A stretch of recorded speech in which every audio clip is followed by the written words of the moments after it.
Takole kroženje z rokami, kar med jahanjem ni niti najmanj enostavno. Bruno je zato na spretnost ponosen, kot tudi na novo prijateljico, kobilo Drino. Zelo mi je lepo, da imajo tako spletene včasih eni kite, pa tako lase. Malo kamero imajo tudi radi, ne? Ja. Včasih jo pobožam, ko jaham, ker je zelo pridna. Imam zelo rada konjičke in da so moje najljubše živali. Zato, ker jih lahko jahaš, lahko jih krtačiš in vse. Danes je kar priden bil, drugače bil malo mula, ampak ja, je pa velikokrat priden. Od ljudi smo tudi včasih mula, ne? Ja, se vidi, da smo si preveč blizu s konji, ne?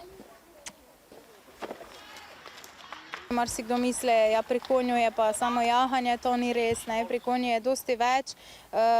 Naučijo se ene odgovornosti, kako poskrbeti za konja oziroma pač nasplošno za žival, da to ni en predmet, ki ga pač, ko se ga naveličaš, daš nekam v kot, ampak moraš vedno za njega skrbeti. Za konjeva obuvala oziroma kopita skrbi kovač. Otroci so z zanimanjem opazovali njegovo delo.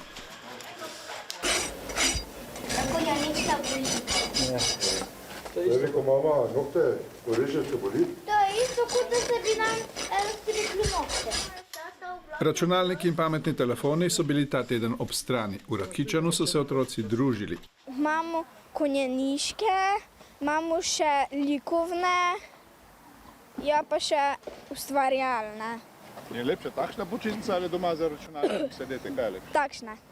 Takšne počitnice pri konjoj. Zdaj doma dosadno, ko ti si fejs kregan in doma, ko moraš te ljudje notri v hiši vstopiti.